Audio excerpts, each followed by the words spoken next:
Said Ayoo. I said Ayoo. I said Ayoo.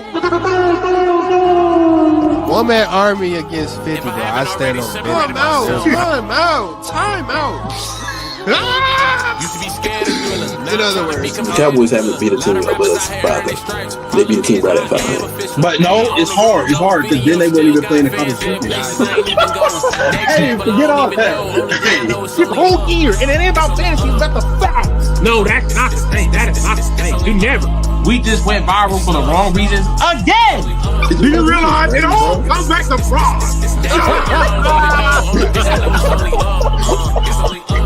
You was trying to see how we feel about that situation? Nah. And Blake Hall.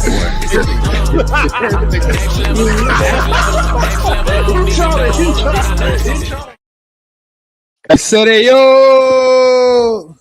Yo. Don DeMarco. Hey, man. Say, man. Tuesday, January 13th, 2026. Just had to document that. Episode 147. We here, boys. It's a lot going on, man. It's that time of the year where football is getting to, the climax. You feel me? You got college football. It's about to wrap up. NFL playoffs just kicked off as well, man. So we got a lot to get into. First things first, let's start with the young bulls. You know what I'm saying? We have the college football championship set. Indiana versus Miami in Miami, Hard Rock Stadium. How did we get here, man? How did we get here?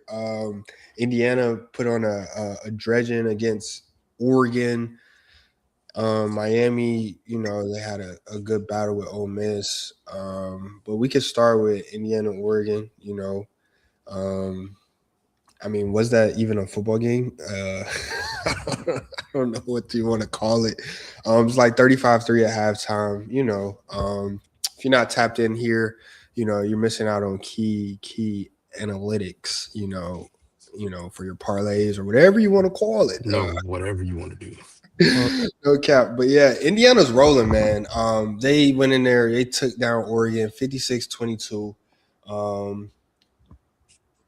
Yo, what's good? We here.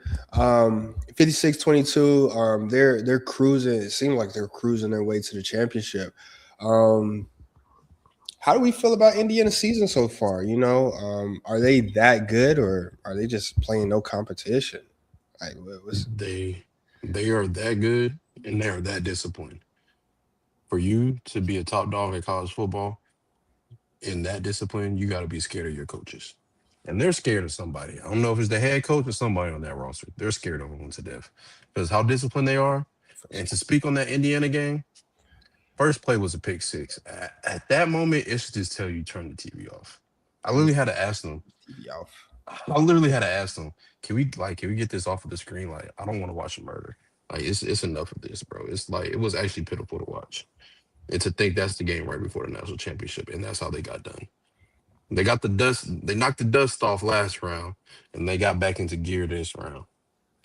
Yeah, I think. I didn't mean to cut you off. You good? Go ahead. I watched Men on Fire second half. Honestly, great movie. Finally got to see what they got to give. Equalizer from. Go.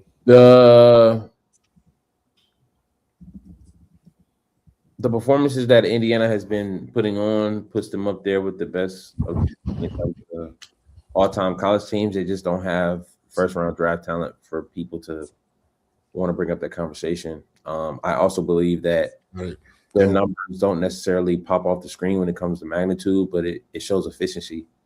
Considering that Fernando Mendoza has scored more touchdowns than he has thrown incompletions in the two playoff games. That's insane. It's absolutely like ridiculous.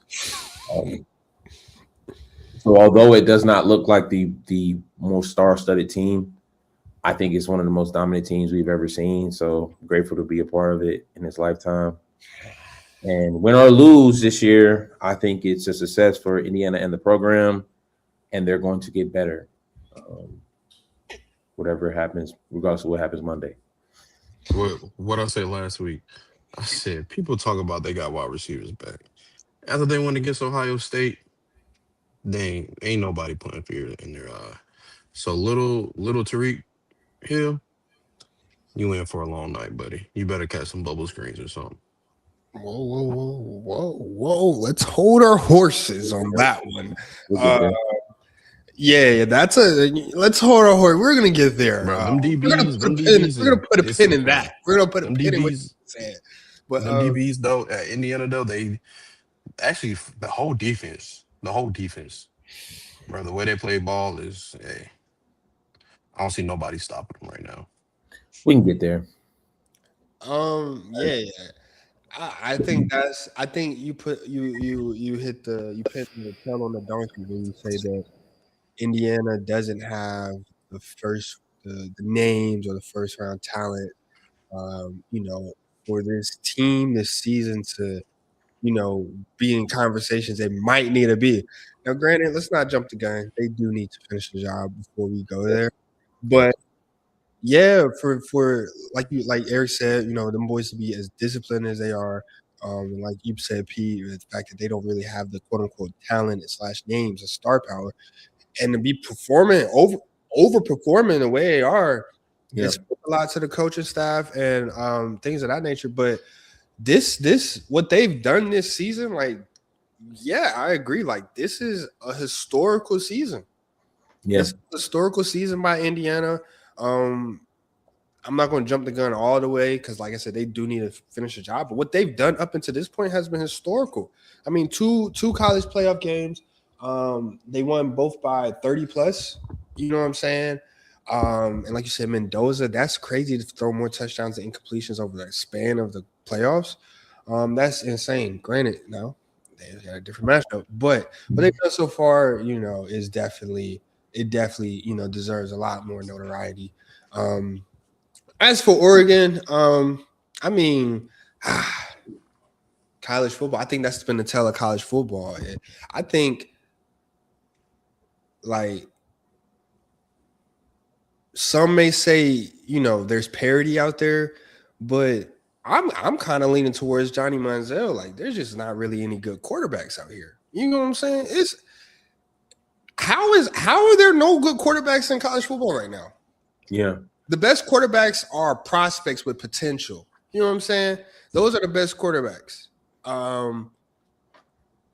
But there's I don't know, bro. I'm really confused at what's going on this season because you look at Dante Moore. He's considered the number 2 quarterback in this draft. He's considered the number 2 behind Fernando Mendoza. And like I mentioned last week, you look at Dante Moore in meaningful games throughout the season. You look at his game log, touchdown interception ratio against bowl eligible teams for the season. He's thrown a pick in all of those games. He's thrown he threw 4 picks in the college football playoff this season. And then you bring in, USC, he threw a pick against them. Iowa threw a pick against them. Indiana, the first go round, 2 picks. He didn't throw no picks against Penn State for whatever that means. But yeah, you look at him, like, he's been very underwhelming in all meaningful games. And he's supposed to be the number 2 quarterback in the draft coming out this season. He's supposed to go change somebody's franchise. I think the lack of quarterback play is like a bigger storyline to the season of college football than we have acknowledged. I agree. I think this year, Heisman, as good as Fernando, I think, can be for someone in the league, the Heisman class this year was very underwhelming compared to other years in the past, especially when you look at quarterback play. I'm not sure what's the reason for it. My guess would be is that the NIL overall is going to affect development whatsoever, because when you're a quarterback, when you're trying to sign to a school, what you should be looking at is the program when it comes to QB play, the offense, and the pressure to start, other places around, and You also got to look at who potentially knows how to play who knows quarterback. Like, there's not too many colleges that we know right now that produces great quarterbacks. And in the places that we do, we've even seen a dip there. So I think NIL is something that we asked for and we didn't know what we were asking for. We didn't know what we was asking for because I can tell y'all, I can assure you this, I was one of the many students around this country who wrote about why college athletes should get paid on their senior projects. But I did not know it was going to amount to this. You know what I'm saying? I did not know it would ruin college football. Granted, Did it ruin college football? Or did it get y'all a national championship last year? Whoa, accusations, false accusations. I mean, the first year y'all don't make it. Now something's wrong with NIL. No. It's not that now, like, it's just that it's not that NIL is wrong. It's just like it's out of control. Like, I definitely still think college football is key player. It's just not regulated. So it's definitely changing the landscape of the sport, and we're seeing its effects, in real time. But I still think college football players should get paid.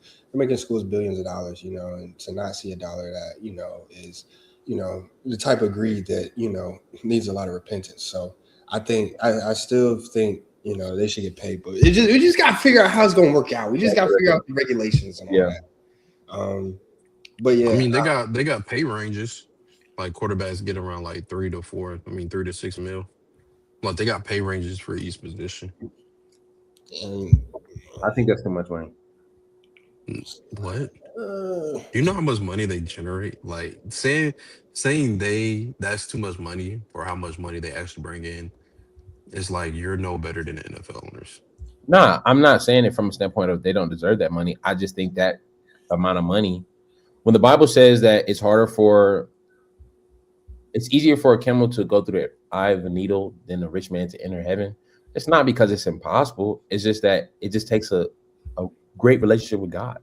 It's going to take a great relationship with God for a student to be focused with $6 million as a freshman and to still be focused and to be focused on ball and his books. Like, that is just, it's a setup. I'm not saying that they don't deserve it, but when we see the kind of play that we're seeing amidst NIL, look at Ryan Williams, for example.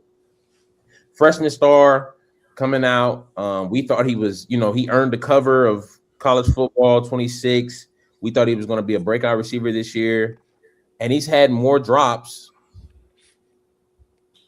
than I've seen in a long time from a star receiver. So I don't think that's necessarily got anything to do with Kalen DeBoer's program. I think when you look at what Ryan Williams has set up for himself, i.e. his own, does he not string? He has a platform now. Like, he's become a celebrity, like, nice. with money. So, like, how can you humble that kid to catch some extra passes after practice? You can't, because he earned $6 million. That's all it is.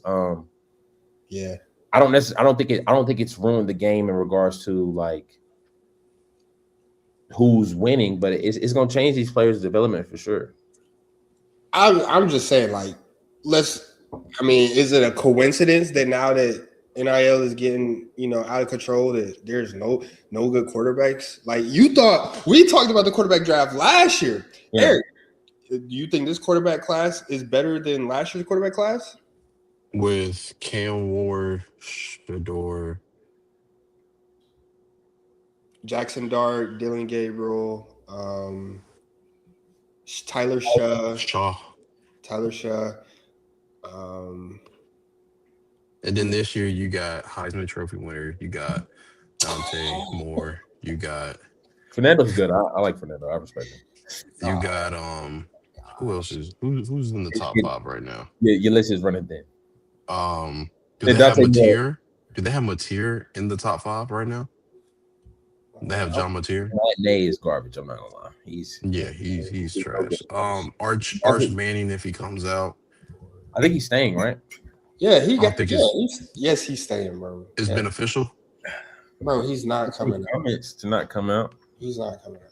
I ain't gonna lie. If it was a year to do it, Ty this will be Simpson. the Ty year. Simpson's coming out this year. Ty Simpson is very accurate. I don't think like last year. I will say this: Cam Ward, I feel like is still better than every quarterback that will be drafted this year. So, okay. So this is on PFF. They have Fernando Mendoza, Dante Moore, Ty Simpson, Garrett Nussmeier from LSU, Oh, Chambers from Ole Miss, John Mateer, Carson Beck, Klubnik, Drew Aller, Diego Pavia, Jalen Daniels from Kansas, Taylor Green from Arkansas is finally coming out, Tommy Castellanos, Miller Moss, Jake Retzlaff, Kyron Jones,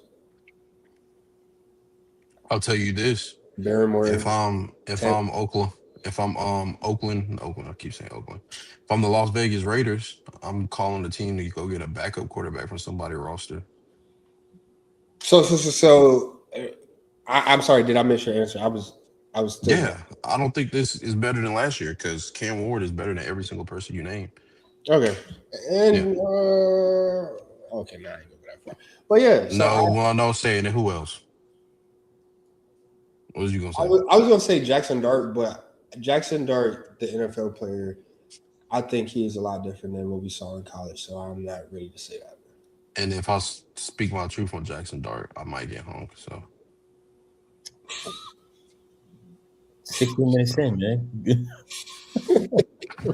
Yeah, long, yeah, long way to go. We got a long way to go. We got a long way to go. Yeah, long way to go. Nah, So I'm saying, bro, it's like I don't think we've seen enough of Jackson Dart to say anything positive about him.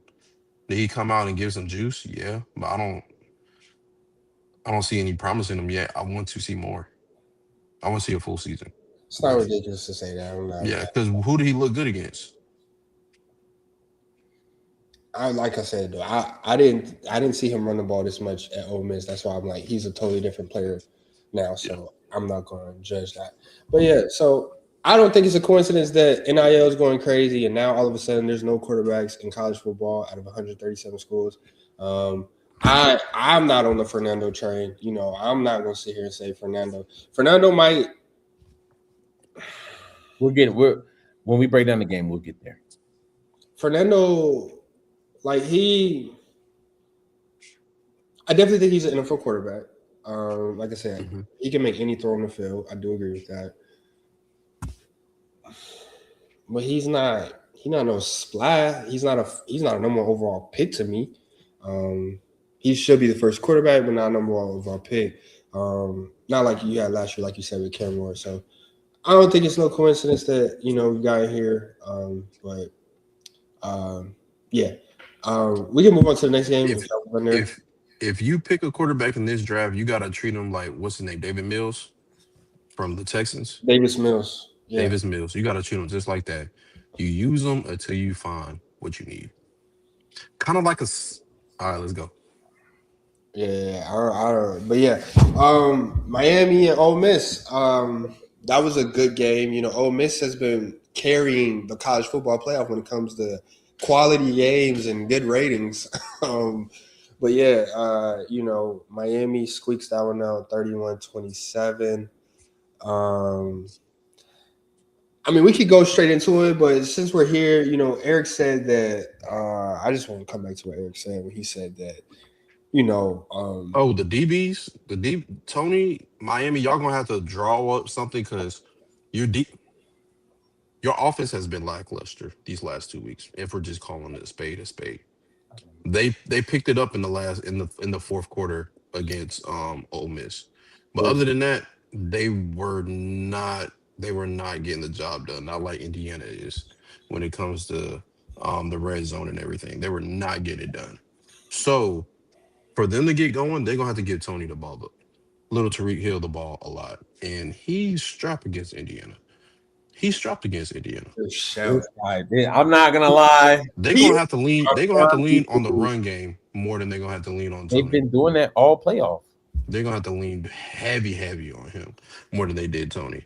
They ran the ball 50 times against. I don't see that being that effective against Indiana and all the stunts they do. Why not? And all the stunts they do. It works for them. They don't have to. They didn't have to run stuff against Oregon because Oregon, the moment he threw the pick six, they tucked their tails and just spread them. They literally were a changed team football team for the moment they threw the pick six. Oregon's been like that since Danny Lanning. Is that his name? Dan Lanning. Dan Lanning has been there. Like when you look at his momentum, the way he spoke against Colorado, like we play on the field, blah blah blah blah blah blah. They came out there, they got up on Colorado quick, and then it mellowed out, and it was BTA. Same thing with Oregon. They came out there hype. They stunned Ohio State quick. They won a nail biter. When they play Ohio State the next time, and Ohio State jumped out on them at 17-0 early in the half, Oregon was done for. Same thing with the Indiana game. The moment he threw that pick six, Oregon football team was done for. And we spoke about it on this podcast last week. If you got movie plans, if you ain't seen the Avatar, if you needed to do some cleaning for the New Year's, you should have did it on Friday because that was not worth watching. I'm telling you, Man on Fire was a good film. Like, great film. The gunshot holds no fear. Like, we don't know yet, but I want to hear somebody. I want to hear some new takes, some more takes on Miami though. Before I say, oh, I'll tell you another take on Miami. When I used to play Pop Warner, bro, everybody had this one teammate with like the dad who was like really into it, and like if he messed up or like drop a pass, you have to do push-ups right then and there. Miami defense dropping, what was it, 4 interceptions? 4 or 5? If you think you're going to do that against, well, I don't think Indiana will put the ball in that much danger where you have the opportunity to pick it off 4 or 5 times. But you can't make those mistakes. You cannot make those mistakes. And that's the only reason that game was actually close. Because those turnovers would have turned into some type of points. So you can't miss those opportunities against a team that's this disciplined and play this well of team ball. Yeah, bro. And speak to Indiana's discipline, bro. They're literally second in the nation in penalty yards per game. They only have 27 penalty yards against them a game. That's like a holding and a pass interference. You know what I'm saying? That's crazy. So, I mean, on paper, they're literally better than Miami. No, they're on paper. Indiana is better than Miami at everything. What paper you talk about though? Like as far as like team stats. Team stats. Okay. Yes. Rushing yards. Indiana outrushes Miami by 70 yards. And then passing defense, rushing defense. The only thing Miami does better is pass the ball, and that's by like 7 yards.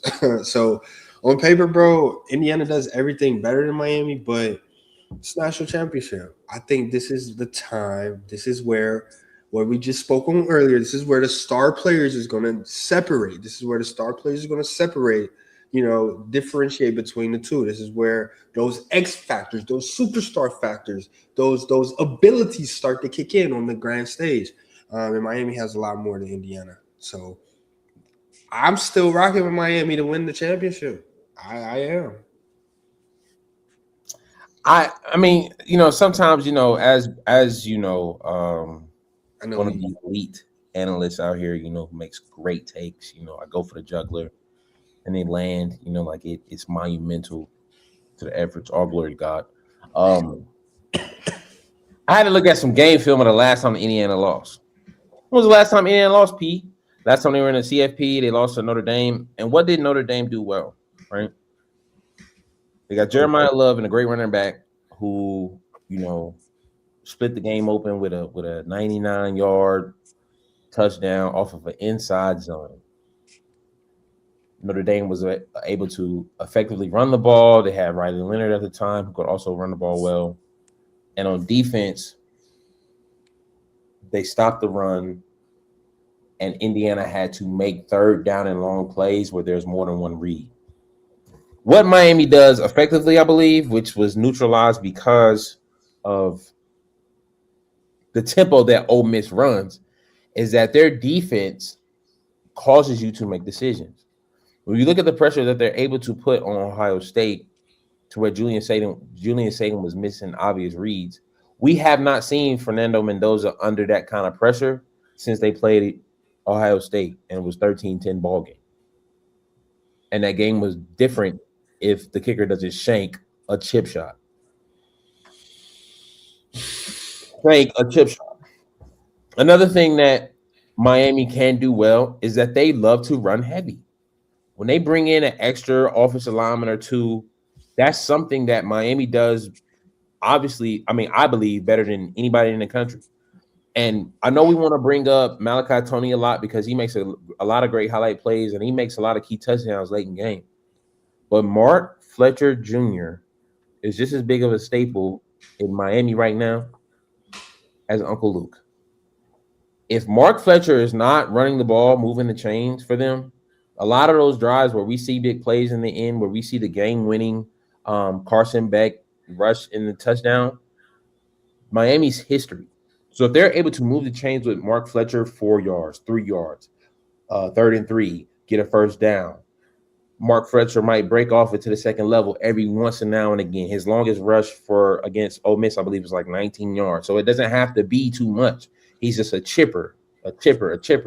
They have the possibility to beat them. And on defense, if you notice, because Indiana moves so swiftly, Fernando Mendoza don't have a second read. They catch him in man coverage. He's looking back, and he's automatically letting the ball go. The ball is gone in 3 seconds. Against a defense like Miami, if they're able to put them in 3rd and long situations, Fernando Mendoza is going to have to start doing some things that he hasn't had to do all year. And that's sit in the pocket and look at the second read. And I think that would change the game a lot. But like I said, it will take some efforts to stop the run and get them in that 3rd and long situations. And I got Miami to upset them as well. I think the home field advantage is something that we are not taking into account for real.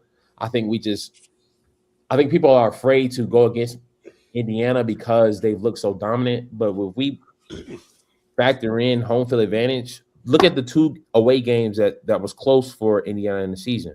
They won by 3 against Penn State. Should they have been – are they 3 points better than Penn State? No, they're 300 points better than Penn State.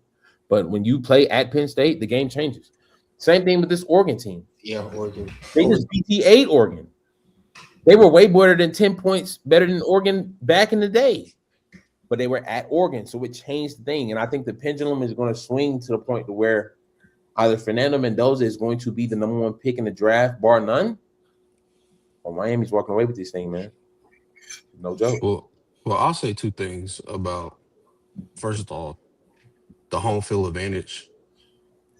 It's 2 parts to it. Listen at him. Like 1/3 of the ticket automatically go to Indiana fan, 1/3 to Miami fans, and then the rest is whoever. Second, they're playing in like the 2nd smallest stadium in the NFL. You mentioned Penn State and Hard Rock. Penn State, yeah, other than Soldier Field. Soldier Field is the smallest stadium in the NFL.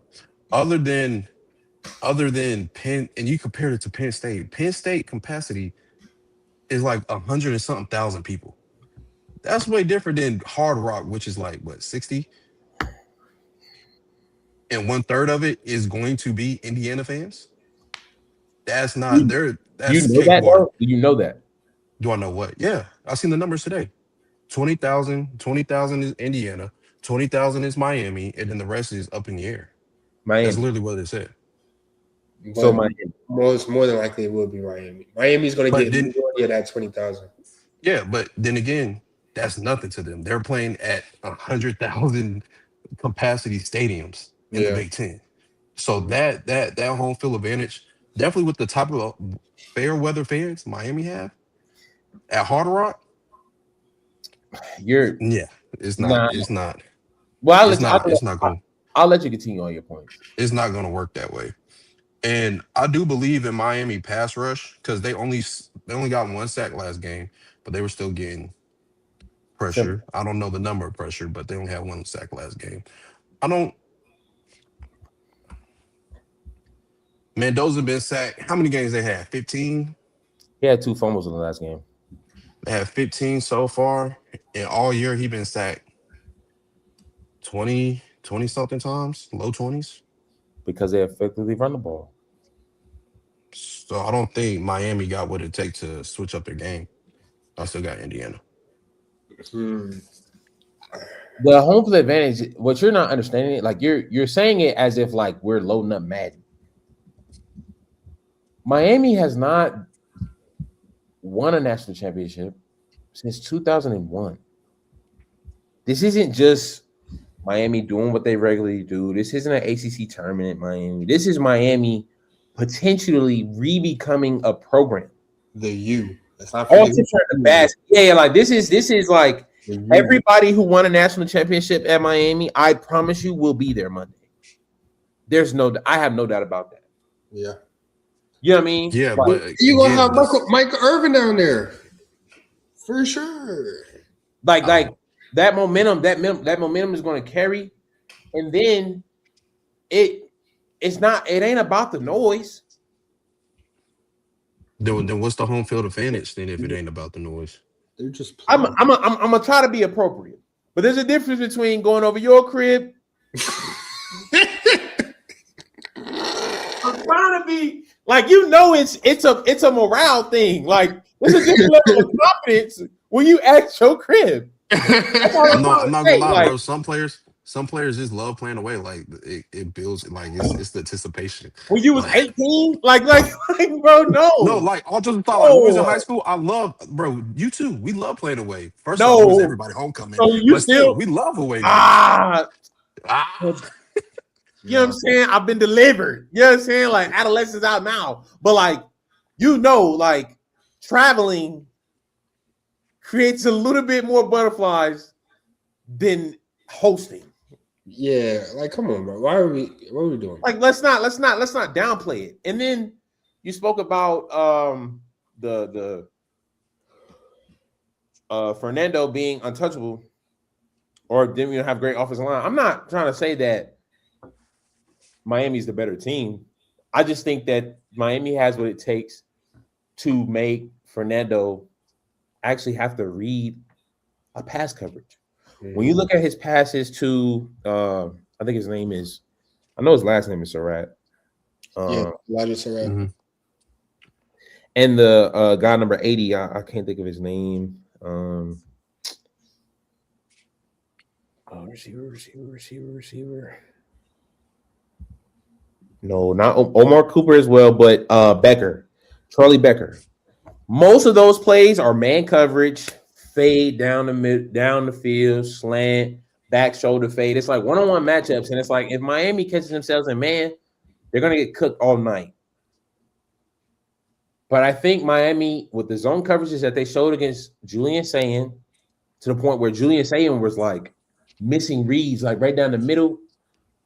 We haven't seen Fernando have to play quarterback. Did that make sense what I'm trying to say? Like, we haven't seen Fernando have to read a coverage yet or go to his second read because it's been barbecue chicken. And I don't think Miami's defense is barbecue chicken. I think that Ole Miss's tempo changes the pendulum 100%, which is why that was a nail biter because, I mean, you can't create pressure when the defensive line is huffing and puffing. Like, this is not possible. So, Indiana's a better football team, but I think with a couple of factors, man, we're gonna see Miami and Carson Beck. We're gonna have to start talking about Carson Beck too, because the game he played Saturday, if he's not the number 2 quarterback up there draft, I don't know who will. I think the only thing holding him back might be his age. Yeah, bro. Carson Beck definitely had a legacy drive. You know what I'm saying? Yeah.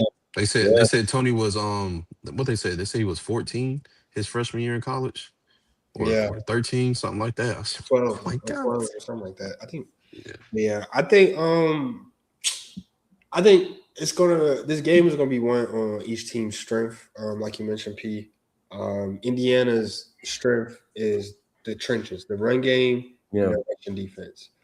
Miami's strength is their pass rush. Their pass rush, and that's where their star players is, a la Bain and the rest of that D line. So I think that also apparently, Miami has the highest pass block grade. So Carson Beck should be protected, you know. Well, hence why his season career, quote unquote, has turned around. That makes a lot of sense. And like you mentioned, the weapons that Miami does have. So I think this game is going to be won on each team's strength.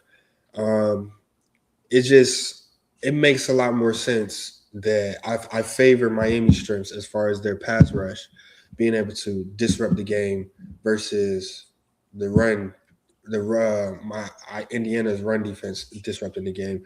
Because then you're looking at a situation where we just seen Carson Beck. He's seasoned, he's aged. You know what I'm saying? He done seen it all in the college football landscape. We seen him step up last week against Ole Miss, put the legacy drive up there. That's a big confidence boost going into the national championship game, which they're probably going to have to lean on him a little more, to win the game than they have, the previous couple weeks. So I like Miami's strengths versus Indiana's strengths, and that's why I would favor them over that game in that game. Carson Beck, he's definitely. I think his age is hindering him on draft boards for sure. But I mean, like, we comparing, like, I think everybody's in this draft is a backup quarterback. I ain't gonna lie. Like, might be some development pieces, but I think everybody's a backup quarterback except for Mendoza. So it'll be interesting to see. I know we didn't really talk much about Ole Miss. Chambliss and them, like I said, they've been putting up fights. If he does decide to come out, he might as well. He's had a great postseason. For him to come from D2 ball to be hooping like this, man, I think that's very commendable by that team. So was Ole Miss season a success? Did they have a successful season? Yeah, I believe so. Yeah. Yeah, man. Saddest part is, I mean, half those players might not be back. That's Shop open, man. Yeah. I think they definitely had a successful season. Most wins they had in a while. Last SEC team standing. And then to win them a bowl game as well, losing the coach in the dramatic fashion they did. Very commendable, man. What about Oregon? Did Oregon have a successful season? They had an Oregon season. That's what they had. I agree with that. Had an Oregon season. I agree with that. Hype during the regular season, living up to the hype. Come to the playoffs, fold every time. Yeah. If their uniforms was any worse, but they get TV time, bro. Because we fall for it every year. Yeah. Genuinely. But hey, they do put some great pros out there. So shout out, keep doing that. Yeah. Is Dante Moore? Dante Moore said he's not, because Stephen A said something about him coming out to go to the Jets, and he was like, "I'd rather go back to Oregon than go to the Jets." What? Oregon just got a big commit today. They got Dylan Raiola in the transfer portal. So I don't know what's going to happen with Oregon next season, or at quarterback room, or if he's going to leave or not, or I don't know, bro. Do you want to fight against Baby Mahomes to get a starting spot, or do you want to start and play against Patrick Mahomes? I mean, hey, you make the choice. I'd rather go get that extra 10 mil a year, because I think what they get, like 12 mil, 13 mil a year. The last first round, first 3 picks. And the Jets is the second as a quarterback. And he'll be the second pick, so he's going to get the bread because Jets has number 2 pick. Yeah. Justin Fields' fall got to be studied, bro. Like Jets, I mean that. Golly. I can create an excuse for him because, like, for that team, you keep going to the wrong places. Valid. Bro, the team didn't catch not one interception all year. There's clearly bad leadership in place. How do you not catch one pick all season? Barbecue picking alert. That's not. That's the Hey, same. that's a history book though. That's the NFL first. Yeah. Shout out to him. Whenever you can make history, man, it's meant to be. You know what I mean? Yeah. Celebrate it, bro. Man, I think Coach Wilkes defensive coordinator too, man. You hate to see it. But yeah. No, Two of them. Two of them.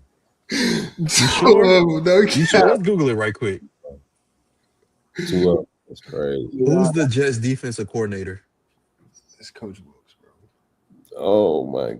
Seriously, Oh my gosh. it Well, is. it say he got fired mid-season, so Ah, cool. It ain't all his He could have fault. turned that Man. down. 0.5. It ain't all his fault, man. That's all right, man. So let's see, college football championship will be on Monday. How y'all feel about the college football championship being played on Monday? I think It's always been on Monday because I remember I was always have to go to bed for it. talk about it. I can never finish it. Like I Facts, though. get a couple of kickoffs and it's bedtime. But we college ball play football on Saturday all season, then they move the championship to Monday. I don't know. I feel like I mean, smartfully so. They moved the games this week to Thursday and Friday. well, it's because of New Year's. You know, they play the games on New Year's. That's the only reason why. So it moves with New Year's. No, Oh, my fault. was it? last week, It was because of the NFL playoffs. Yeah, I think I don't know. NFL playoffs. That's why they moved it. They smart. it wouldn't feel right to watch it on Saturday and then have to go to church. Me personally. I guess. I don't know. Everybody played their championship games on Monday except for the NFL. NFL, you know, they stick to Sundays, but that's all right. We call round on that. You know, make sure y'all ain't got any more hot takes for the championship game, any more news or nothing like that. I want to watch a good game. I don't want to see no blowout. Please. Yeah, it was a blowout. I'm gonna be very upset with the way it goes. Yeah. Please give us a good I don't think it'll be a blowout. I think Indiana just hasn't seen comp. Like Alabama was not in a good football state when they played. But Oregon, they already played them once. Like I think Indiana just hasn't. They've gotten a number one seed schedule. Yeah, I think it should be a good game against Miami. And no, it's not. Wasn't comp? Huh? You saying in the playoffs, or you just saying in general? In the playoffs. Yeah. In the playoffs, yeah. But Miami does have home field advantage, whether it's the screen's not going to be shaking and routes aren't going to be squiggly, but they have an advantage being at home. So I think it should be a good game. I got Miami. Let's go 27-21. We're going to roll with that. I got any score predictions? I got Fernando Mendoza trying to lead the team to a tie or a game-winning field goal drive. Field goal, 56, 54-yarder to the left. Yikes. Indiana, 28-14. That's a good ball, man. Smooth, man. We call round on that, man, because the NFL playoffs has commenced. We started with power rankings. We're gonna rank the teams remaining. You know, same order. Was it 8 teams left? So we'll rank the remaining. This will be the divisional round rankings. P, you go ahead and start us off. Number 1 team, Seattle Seahawks. Eric. Number 2 team.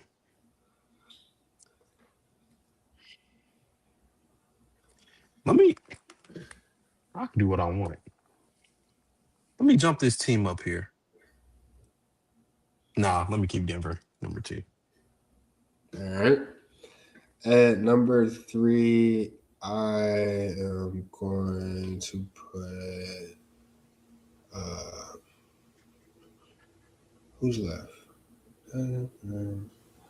Number 3, I'm gonna just move. Oh, they did play. Who did they play? I'm putting the 49ers at 3. What? You know what? Preston, go ahead. It just makes my pick easier. Yeah, for sure. Yes. Yeah, that's okay. Oh. Yeah. Go ahead, Preston. At number 4, me Houston Texans. Yeah. Yes. Yeah. Go ahead. Give me Patriots. Yeah. Patriots at 5. And then we have to go. Wow.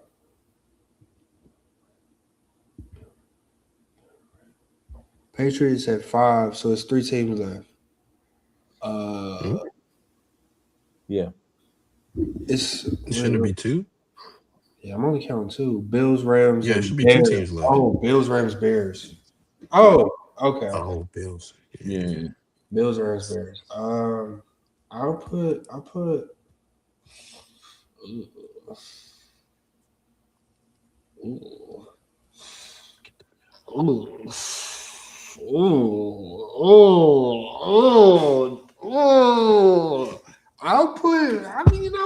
Let's just move. Oh wow. Okay. I'll go. It don't matter, bro. I'll go Rams at 6. It don't matter. Bills at 7. Whoa! And so Eric, that leaves the Bears at 8. Bears at 8. Bears the worst team in the playoffs? Left. I ain't gonna lie. It's either them or the team they playing. The Rams? Yeah.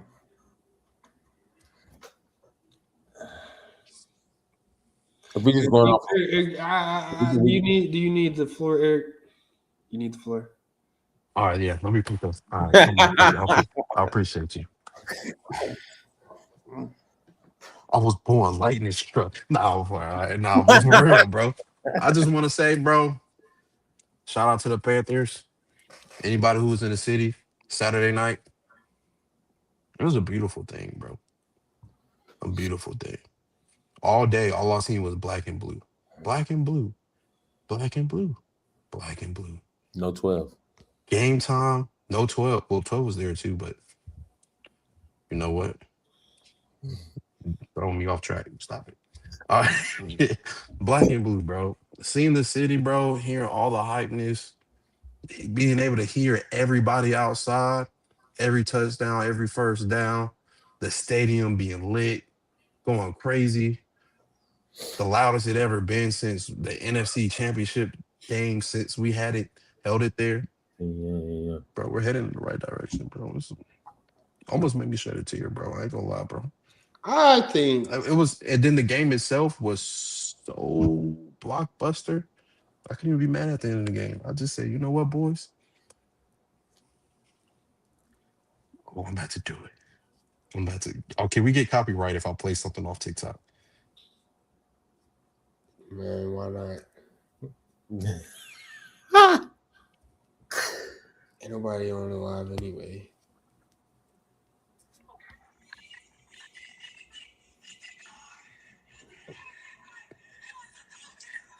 Oh, That's how I felt.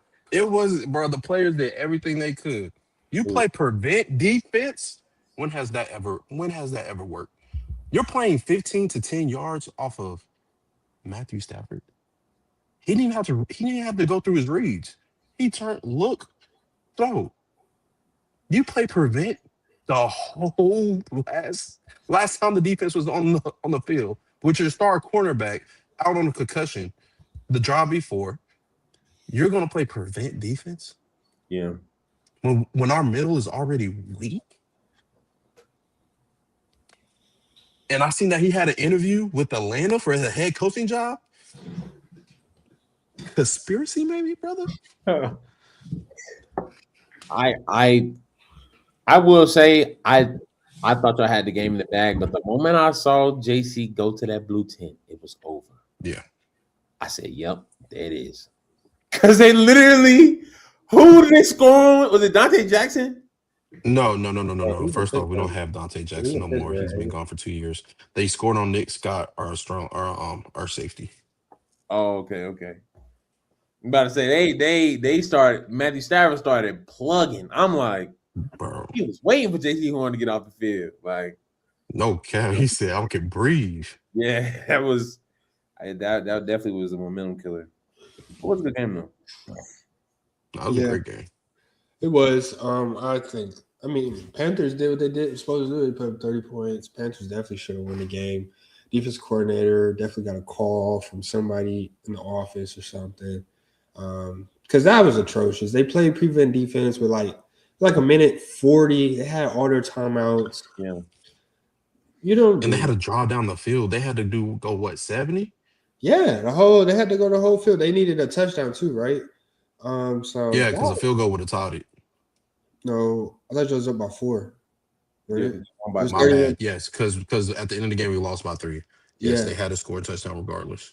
Yeah, so to play prevent defense on Matthew Stafford, the MVP, and Puka Nacua and Devontae Adams, that was disgusting. They got down the field in 3 throws. And after the second one, what made you not say, "Hey, maybe I should get out of this"?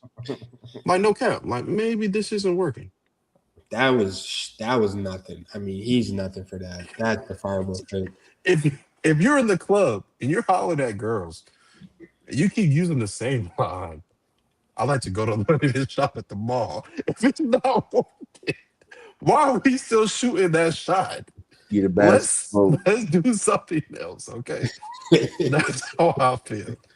Hey man, when you under that satanic influence, bro, you surprised how foolish you get.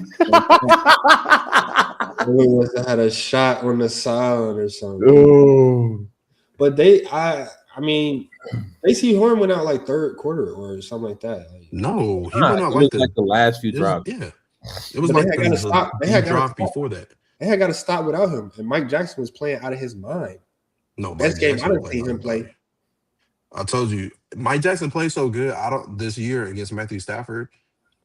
I don't think Matthew Stafford will ever listen to another one of his songs ever in his life again. Yeah, like no Chicago, no Thriller, no nothing. Yeah, Mike Jackson played out of his mind, but it's unfortunate, man. I think that defensive coordinator for the Panthers should be dealt with. And it seems to have tainted y'all's view on the Rams. I mean, if you know football, the Rams don't have that good of a defense anyway. We like Verse, but their defense is not good statistically. I mean, 2 of these teams didn't play. Say that again. 2 of these teams didn't play last week. We didn't move them. I don't know how 49ers was 3, but they definitely performed pretty well. I think Shannon. They should have been 4. Texas balled. They did. And CJ Stroud was the worst I've ever seen them play, and they won by 20 points. Are we going there? Are we going to the Texans Chargers? I mean, not the Chargers. I don't know. It don't matter how we attack this, but I mean, no, it's just going in order. Bears and Packers was next. The games, okay. That was another. Hey, Saturday games, bro. Saturday games were like movies. Saturday games was the perfect kickoff to football. That was definitely a stressful experience. Yeah, I don't blame you. We was down by 14 at one point, so I understand where you're coming from, brother. But at least you pressed. I watched the fourth quarter with my contacts out because I told myself I was going to bed every other play. 21-3 at halftime, man. It was looking real ugly. Packers was moving the ball how they wanted to. First 3 drives, 21 straight. Didn't y'all go for it early in the fourth too? We went for it like 5 times and missed, or 4 or 5 times and missed all of them. Y'all went for it like in the first and second quarter, in y'all own territory on like 4-4, didn't get it, and that led to one of the, I think, the Romeo Dobbs touchdown. Yep. It was like they call it there. They call it cardiac bears, you know what I'm saying? But no, when I tell you I genuinely almost had a heart attack. Like I could already, for different reasons, I could already feel my heart beating out of my chest. Go. The game did not help, but I didn't sweat until I started seeing them cough up the ball for us to get a turnover, and we didn't want it. That's when that's when I started stressing. Honestly, I'm like, we don't want to win today. It was giving the game away. The Packers really gave us the game. Yeah. So we saw flashes of good ball in the last 6 minutes or so, but I don't know. That's not sustainable to win in any other games. Definitely got to play better. I mean, this has been the Bears' identity at this point. Comeback kings, and that's what y'all did this past fourth quarter. I mean, and Caleb Williams showed why he's the first round. He was the number one pick in the draft. I mean, that fourth down conversion. What are we talking about? That's why you draft a player number one overall. Yeah, that's a throw that you're not going to get coming out of this draft. That's a throw that you draft to change your franchise. That's how you use a number one draft pick. Now, granted, yes, I will admit I have been critical of Caleb Williams' play. He still deserves the criticism. We need that consistently. We need those highs consistently. That's all I'm saying. But when the highs is there and he pulling the highs out at the right point, that's all right. I mean, down 11 points, 5 minutes left in the fourth. That fourth down throw was make or break, and the difficulty, the level of difficulty of the throw, rolling to the left, everything. And then I don't know if y'all seen the angle from the backfield, but like it was a throw that really wasn't there. He had to create it in the air, and he threw it over Luther Burden's head so he could separate from they was running parallel, and Luther Burden could attack upwards to create some separation. Crazy throw nonetheless, bro. And yeah, that's why you do it. And the Bears have a guy. They have their guy. They have their coach. They have their guy. Bears are in position, regardless of what happens this week. Chicago Bears should be, then their fans, organization should be, very proud of where they are. Shout out to the Panthers, for spotting them. I think the Bears have the best matchup. Like, this is the matchup they should have won it. Yeah, I agree. They can beat the Rams. I think we could beat whoever we was going to play next round. No, I wasn't beating the 49ers. No, we couldn't have played them. The Eagles. Yeah, the Eagles. Yeah. And granted, to Eric's point though, when you look at who the Rams are, you look at who the Bears are, it's a match made in heaven for them. Rams is a team that get up and stop scoring. Bears is a team that pick it up in the second half. It's the best matchup. It's the best thing they could ask for. So I do agree, man. The Bears are in a prime position. They got the matchup they wanted out of the playoffs. Outside, I mean, maybe the Panthers, but I think they got the best position. The Packers, however, man, very disappointed by them. To only score 6 points in the second half, and now we're looking. Now that they're pointing fingers at Matt LaFleur. We have this. What's it called? Our generation. We're in a society that loves instant gratification. I think Matt LaFleur has done a decent job before he's. Yeah. And you got to look at all the injuries they had. You know what I'm saying? Their best defensive players injured. Josh Jacobs was out there banged up. People was out there falling left and right, bro. It was. Yeah. Tucker Kraft was injured. All of that. And Kyler Gordon, bro, I don't know if you'll see this ever, but I promise you, commend you for trying to play. But it is so prideful if you decide to suit up Sunday that the Lord might strike you down. It's clear you're hurt, and you were getting barbecued all night, slow rotisserie chicken. And if your ass is it already burnt enough, please do not play. Please do not play next week. You're not healthy. Humble yourself. Cheer on the team, bro. It's getting barbecued so bad. But yeah, Matt LaFleur has done a great job. Shout out to Packers, man. Great team. And Jalen Johnson, he back too, right? Yeah, he was getting barbecue too. We paid him. He's not Yeah.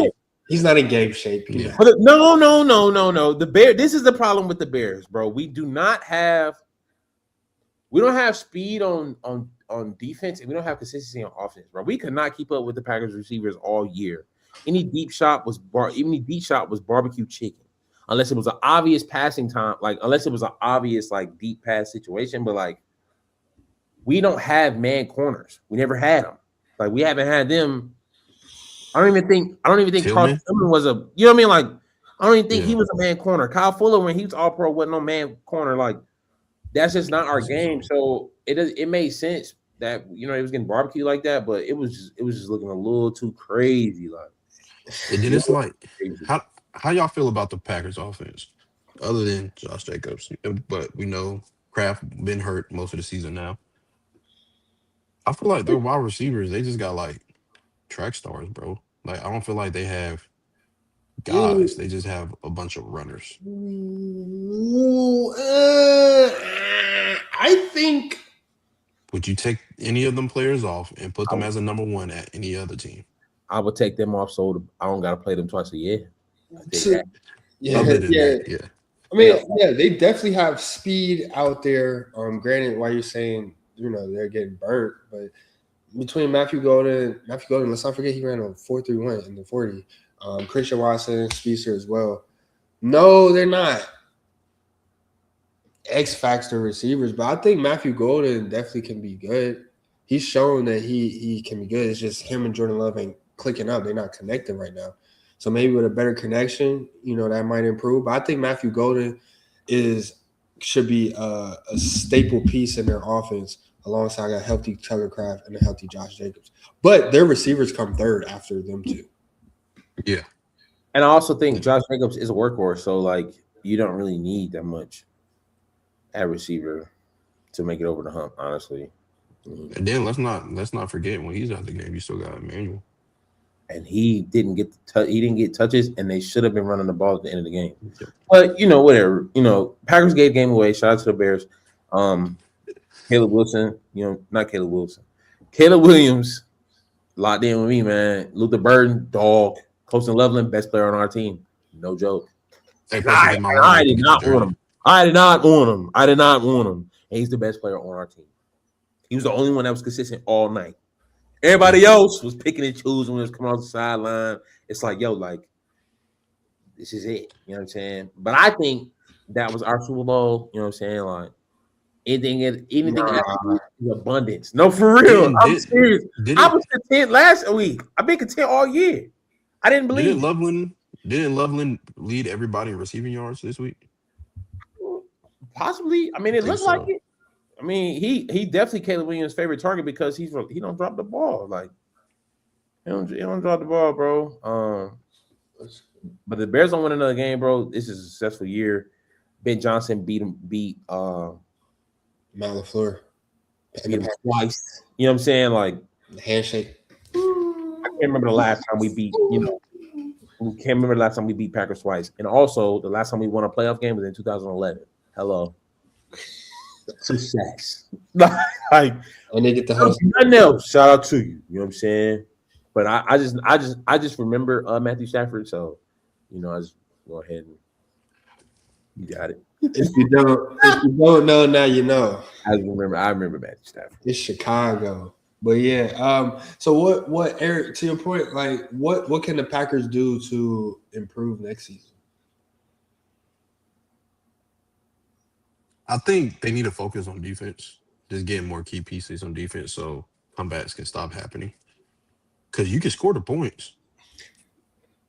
They put up enough points, but let's work on the other side of the ball to stop allowing points. I mean, you got Parsons. He got hurt, so we know that's a big factor. Even if he's not getting sacked, he's always getting pressures. Well, it was playoff time. He probably wouldn't have shown up. But anyways, I think you need to go out there and get a true number one corner. Everybody need a number one corner. Yeah, they have You need to go out there and get a true number one corner like Jair, who can play man when need to, but can also play zone. Elite. I That's agree what you need. because they Um, ain't got no guys over there for real. no, and get another good free agent safety to like fill in. No, you need a free or strong. You One need of to the see this safeties. Arden Johnson type of guy over there, man. Yeah, facts. And it's clear we miss him. So I hope he plays next week because Um, we look disgusting. if I'm not mistaken, didn't last year Xavier McKinney lead the league in interceptions? That's why I didn't know which safety they needed. They needed another safety. I didn't say they need 2 new safeties. He only got 2 picks this year, but Xavier McKinney, he definitely a piece back there. But yeah, it is 2 safeties. I do agree they need to adjust their defensive backs as well. They need to develop. I think they need to, like you say, get a cornerstone DB. Once their front seven gets healthy, and then also I think they need to prioritize Jordan, like I mentioned earlier, Jordan Love and Matthew Golden's connection, because Matthew Golden has shown flashes. Like he gets open. He whether it's deep, he showed he can stretch the field. That was a nice touchdown he had for it to be his first touchdown. That was a nice touchdown he had against the Bears, catching the screen out the backfield, or the short route, whichever it was. So I think they need to hone in and actually make him their number 1 receiver, and then also address their DBs on the opposite end. I forgot to Because if add. I'm not mistaken, statistically, Matthew Golden is like he gets open on his routes like top 3%, top Yeah, 1%. yeah. At one point in the season, he had the highest separation score among all receivers. He just wasn't. The ball wasn't there for him. So, yeah, they need to work on that. I forgot to ask. What about the Panthers? What can the Panthers do to build upon this season? What do y'all have for them? Pass rusher. He had all day to throw. Our number 1 issue we need to fix is pass rusher. I don't care about nothing else right now. Pass rusher, then you work on your linebackers. That's what we need to do. Pass rusher, linebackers, because we got good DBs other than Nick Scott, who've been killing us all year. We should have put our boy from Ohio State in He played a little bit. a little bit. But you do that, your DBs look even better because they don't have to. Lightning's in the chat. They don't have to follow a wide receiver for 12 seconds. Do you know how long 12 seconds is in the NFL? 1 Mississippi, 2 Mississippi, 3 Mississippi throw. Yeah. It's a lifetime. Yeah, I agree. I think they should prioritize the linebacker. I mean, the linebacker's always been a sweet spot for Carolina. Luke Kuechly, Thomas Davis, John Beeson, don't forget about him. John Beeson. Yeah, I think that's always been the sweet spot for the Panthers. And like you said, I think the DBs for the Panthers is good. At the bare minimum, you at least have Derek Brown on your D line. You know what I'm saying? We can argue he got snubbed for some awards, but nonetheless, No, ain't no argument. He did. nonetheless, You need to prioritize the offensive line. no, and I don't agree with No, that. the Bro. offensive line's not bad. I think I've heard that for the Panthers for so long, and I think that's a lazy argument. Or maybe it's an O-line coach. They have prioritized their offensive line. The O-line's not bad. The Panthers have spent like last offseason, they spent the most money on their offensive line. I don't think that's not. And it improved in Bryce Young. Progress has shown that O-line has improved. Icky got hurt within the first quarter. Who? He tore his ACL. Oh, yeah, you lost Icky, and then Robert Hunt. That was his first game back or something. First game back, Robert Hunt straight off of IR. Yeah, he played solid. So I mean, no, it's not. The O-line's not the issue. Yeah, I agree. If anything, on offense we need to fix, we need to go get a tight end, and then and we need to go get one of those receivers from Green Bay that just likes to run all day. That's what we need. I saw somebody say that the Panthers need a true number 2 wide receiver who can stretch the field. But it's like how Isn't impactful that what Xavier Leggett was supposed to do? Xavier Leggett. He's cooked. He's cooked. You want me to tell you the truth about Xavier Leggett? Oh, I'll tell the truth about Xavier Leggett. People expect him to come in and be good right away. It took him 5 years at the University of South Carolina to become a guy. Why the hell did we expect him to come in the NFL right away and become that guy? Maybe 3-4 years down the line, he'll be a good number 2 or number 3 for somebody else. But right now, I need to be Coker, And Ted McMillan, and what's our boy from Colorado? Jimmy Horn. Jimmy Horn he dropped the pass, yes, but Jimmy Horn has came clutch in fourth down plays all year. Fourth and third down plays that we needed all year. you need to get on the Give him field. some more burn. Yeah. Give him some more off season. Get bigger, stronger, whatever you need him to do. He will be a good slot wide receiver. Yeah. Yeah. People blame Jimmy Horn. Yeah, touch your hand's supposed to catch it. Bryce Young did throw him a trick ball, so I'm not gonna place too much blame on him. But yeah, I think a tight end would be more beneficial for the Panthers because that offense and Bryce Young doesn't really attack deep. So I think a tight end would be better for the intermediate game for them. Sunday's games, we had start off the Sunday slate, Jacksonville and Buffalo. What a great game, man. Josh Allen gets it done. Josh Allen saves the day, man. It seems like, and that's how it's going to have to be, Josh Allen, I can't remember when he made that throw, but it was the throw of the game. Brandon Cooks? Yeah, that 40-yard bomb Yep. with whoever was in his face. Josh Allen doing what Josh Allen was supposed to do and is going to have to do throughout this playoff run. I'm not surprised at this this win. I don't even know why I think I picked Jaguars to win and pick them. I don't know why. I don't know what the Jaguars even do well. I just know they was hot. Yeah, man, Josh Allen has started his playoff run. It's just him, Drake May, Bo Nix, and CJ Stroud left. It's like, go ahead, person. I'm gonna just say he looks like the best quarterback in the playoffs right now. I said Matthew Stafford was, but after what he did against Carolina and what Josh Allen just did, hey, bro, I apologize, I was wrong. 3 touchdowns, bro. It's like Josh Allen, bro. It's like in the playoffs, you don't have to play spectacular, but it's like he doesn't make mistakes, and that's the problem. It's like he do everything right to be in position to win. And it's like Jacksonville was – I think Jacksonville should have won that game. But now – and he played Denver next. I actually expect him to beat Denver. I actually expect that. That's going to be a tough. Hey, tough. I think it's going to be a great game. To beat Denver. Yeah. He the better quarterback, bro.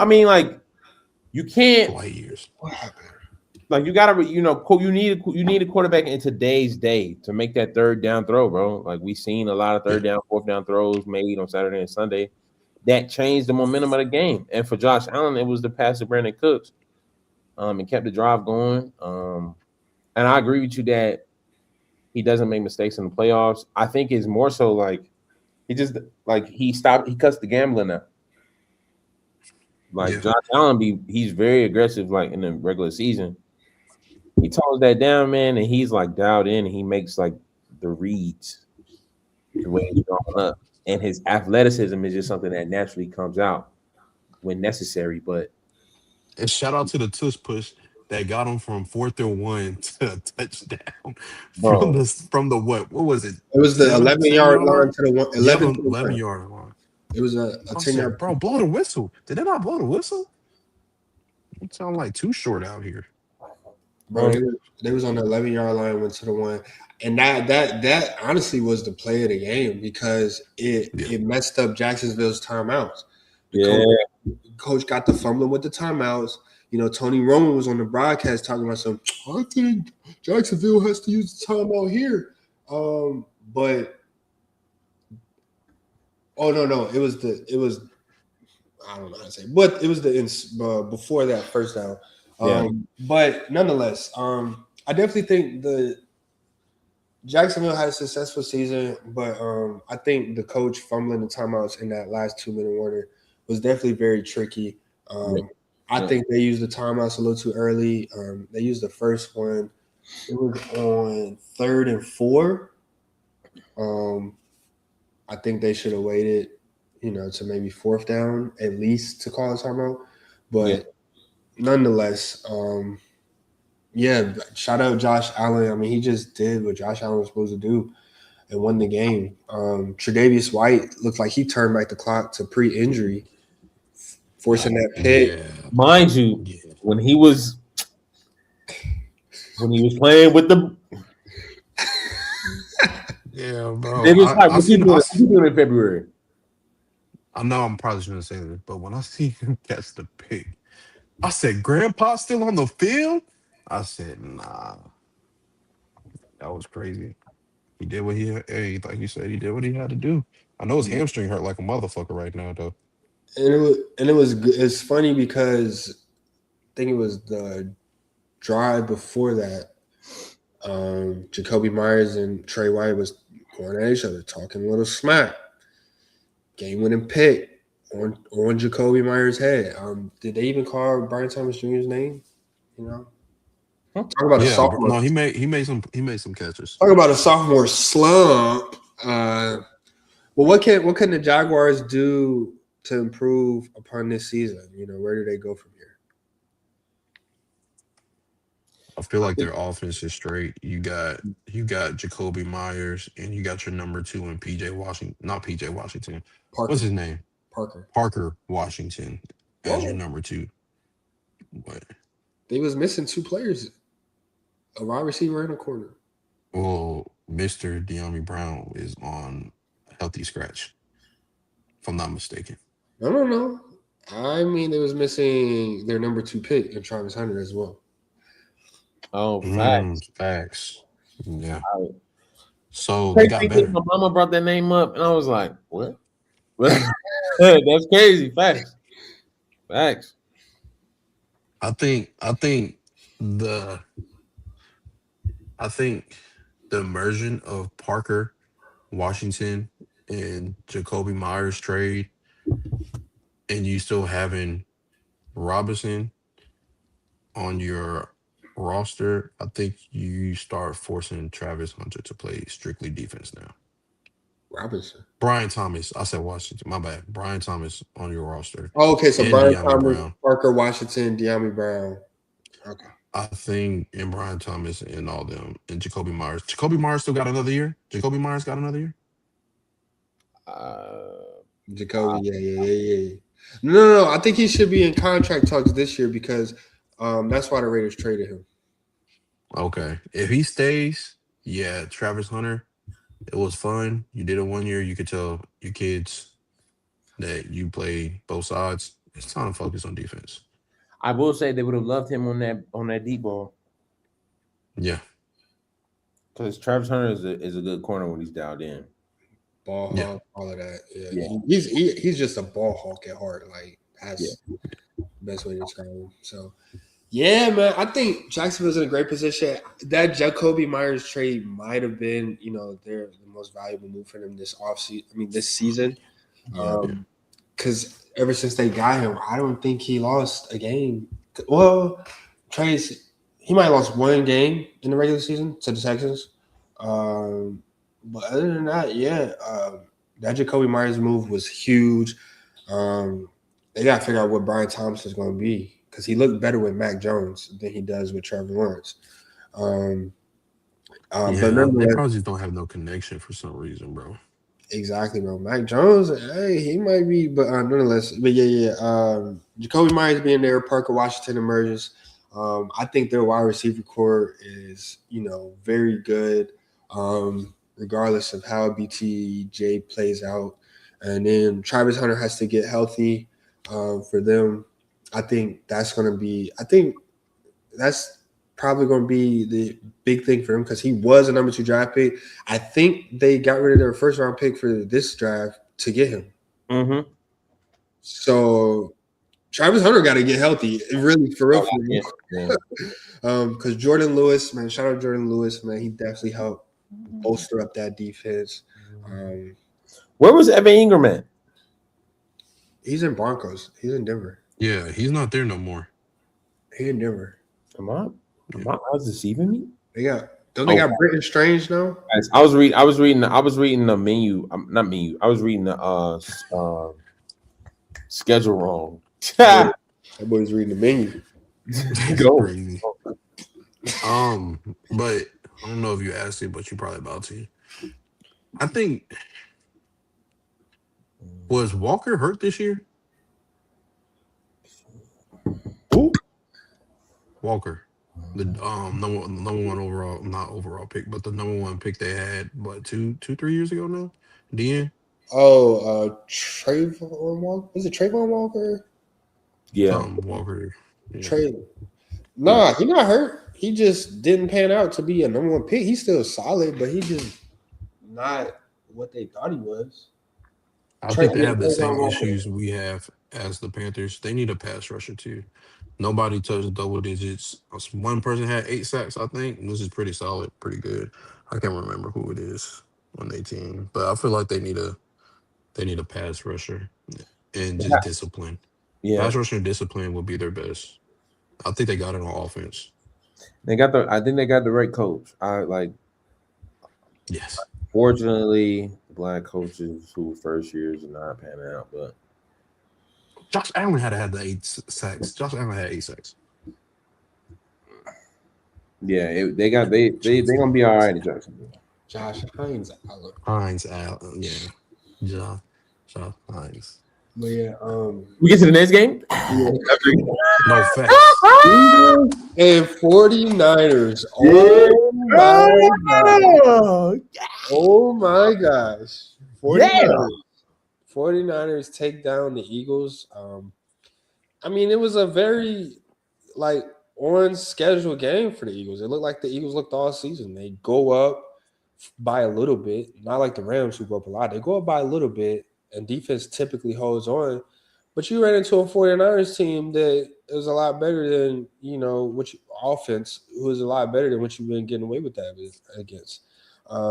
Greg Jennings makes probably the throw of the game for them. Jawan Jennings and McCaffrey. I mean, he's just good. That boy good. That boy nice. That's 2 players right there, 2 running back / receiver. But yeah, go ahead and just get at it. How you want to get at it? Whether is the Eagles' downfall or the 49ers just execute it, however you see fit. Eric, I feel like the Eagles did the best thing they could today. They fired that OC. Shout out to him. Let me give it to this. AJ Brown, if you want to read books on the sideline, put your head down, and do all that stuff, you need to catch the ball, bro. Catch the ball. That's all you got to do. Catch the ball. But I feel like the Eagles this year, they just underperform, bro. They have too much of a roster to be doing what they're doing, bro. And then Jalen Hurts played horrible this year. I don't think any of us will disagree with that. For you to leave the Super Bowl out battling Patrick Mahomes and looking great in the Super Bowl to go into this, no, I'm not gonna say nothing because I went OD. You just need to find what happened. And you need to change that aspect in your life. Maybe it was the OC this whole time. So hopefully you look good. Maybe it's something else in your life. Let that go. But other than that, the defense ain't as bad as y'all trying to make it look. The defense is solid. Defense straight. No. Absolutely. The defense has did its thing this season. They have been asked to do a lot this year. Yeah. But before we get there, I think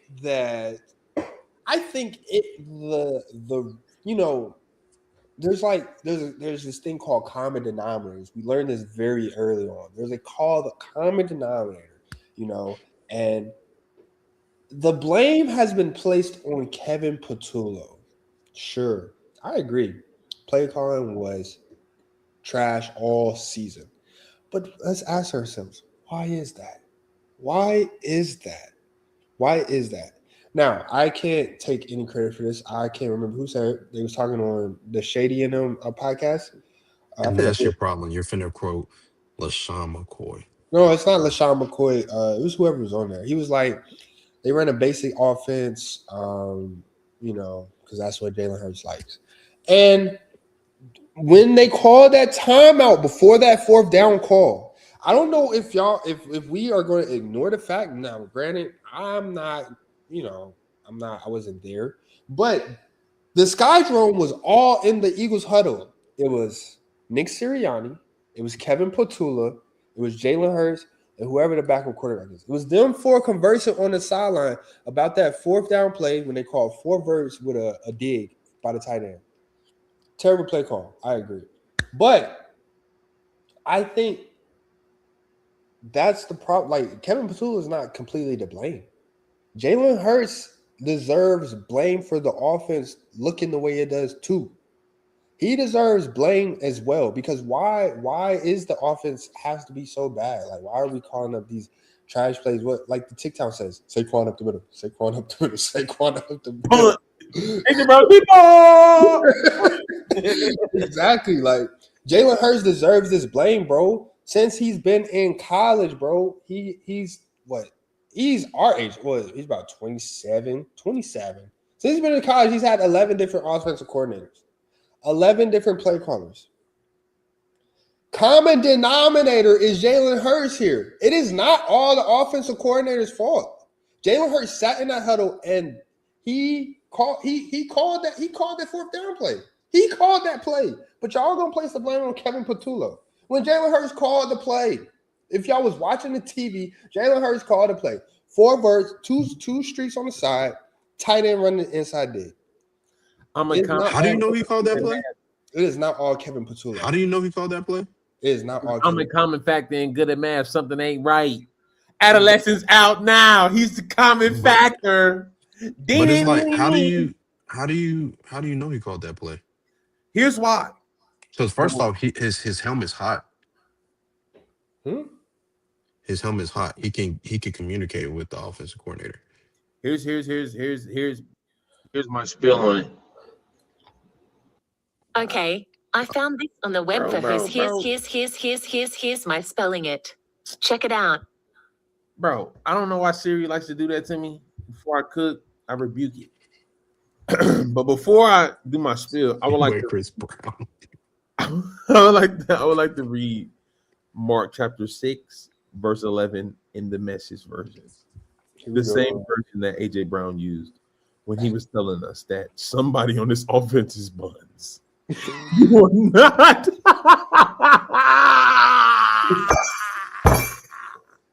If you are not welcome, not listen to, quietly withdraw. Don't make a scene. Shrug your shoulders and be on your way. Go. AJ Brown the whole year was like, Jalen Hurts his buns. He was saying it, and he was trying to be cool.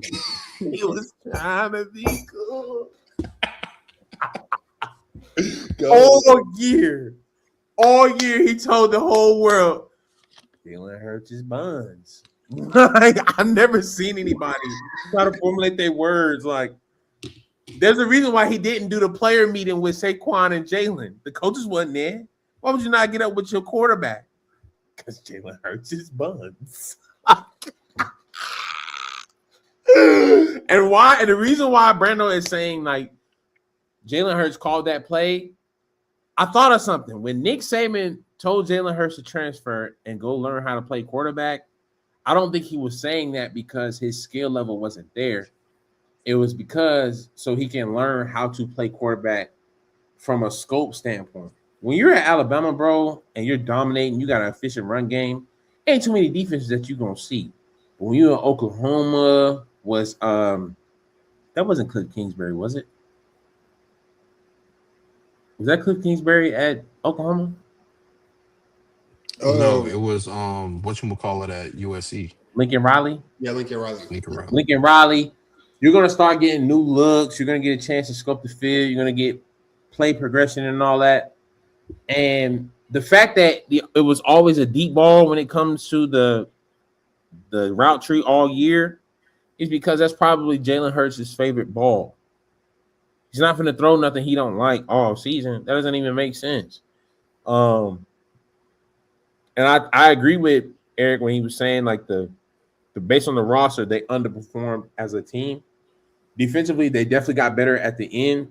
But when your defense is always on the field, at some point, the teams are going to score. Now, the 49ers should not have been able to win that game from the moment that George Kittle got hurt. Should not have had a chance to. They should not have had a chance to win that football game. But what you see is out-coached, out-willed, and a team that actually is playing together versus a wide receiver who is out of the game. So when it's time for him to catch the ball, he threw it to me. Oh, snap. I forgot. I was on the field. Yeah. Jalen Hurts' buns, according to the message translation.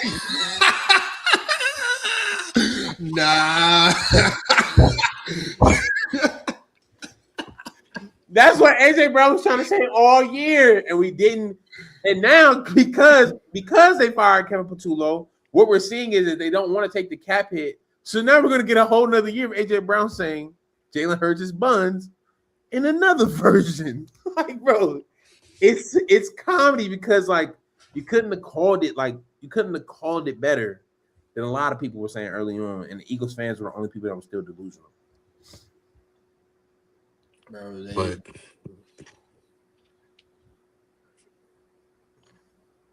give him another offensive coordinator, bro. That's what he been doing. But they've been doing that all his whole career. And that's the problem, inconsistent. I think the first 2 years AJ Brown was in Philly, they had the same offensive coordinator, right? We had 1,400 yards back to back. No complaints. Was that Kellen Moore? No, Kellen Moore was there for 1 year. Yeah, Kellen Moore was there last year, right? Yeah, when they won the Super Bowl. So that's Yeah, different. he was there last year. That's a different offensive coordinator every year. And he wasn't complaining when he was getting the 1,400 yards when Jalen Hurts was giving the ball like that. I feel like this offensive coordinator really killed that whole offense. Not just him. Remember, Saquon Barkley wasn't getting off really neither. Yeah. And he was healthy damn near all year. St. Johnson wasn't, though. I mean, the offensive line also didn't look as jailed as they were last year. Kelsey. But, or without Kelsey, because Kelsey missed that ring. But AJ Brown's had a new OC as well since he's been there. And I mean, like we said it, like AJ, I said it, should I say? I said it last year. I think it was after Super Bowl when he first started this rigmarole. He was like, it was a cryptic tweet, but he'd rather produce than win. And nobody want to look into that. Y'all want to be delusional and say it meant something else, cool, whatever. But he rather produce than win. So what? I could transition this good. If you rather produce than win, I got a team for you. Well, they could trade him to Los Angeles Chargers. We're gonna get there. Yeah, we can get there because I definitely have a plight now that I know what I know. Yeah, you can go to the Los Angeles Chargers. So now that the Eagles have, I think 49ers definitely play. I don't think we mentioned Shanahan for Coach of the Year. I definitely think he deserved some consideration considering what that team has been through. McCaffrey being the only healthy person on that offense all season. Yeah. Not a receiver, not a tight end, not even Trent Williams, not a quarterback. To go in there, we went 3-0 with Mac Jones or 3-0 with Mac Jones, putting up 300 yards a game. Crazy. About Shanahan, bro. Shanahan definitely deserves recognition for Coach of the Year. Considering all the injuries, though, very disappointing outcome for the Eagles to not win that game. even hosting it in Philly. But shout out 49ers, man. It's like every week they have somebody step up. Demarcus Robinson, I mean, he started the game off on fire and really put a fire under that offense and let them know like they could compete. So we'll see who it is for them next week. They'll be playing Seattle. We'll get there. But real quick, what y'all have for Philly? What can they do to improve their season or build upon this season? I think they started off on the right foot. Fire that OC. Who should they get as OC? Who's going to be Jalen Hurts friendly? They can hire Cam Wade at this point. I mean, Oh, anybody better. They can get our boy. He'll do a way better job. I promise you can call a better game than that.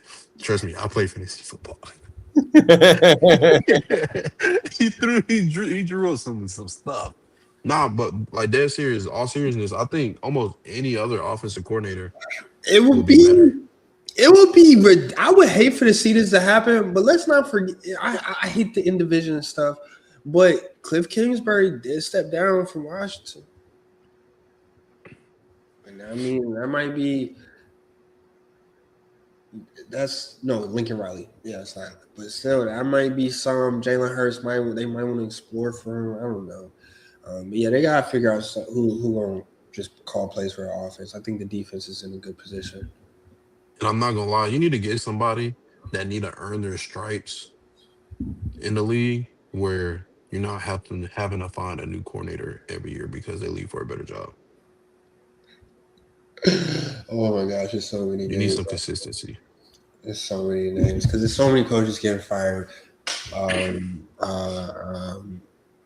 Tomlin stepped down. Dolphins coach got fired, but as we mentioned, would that be a Hurts friendly offense considering Tua could barely run it and Tua was called to replace? Woo. well, Tua had some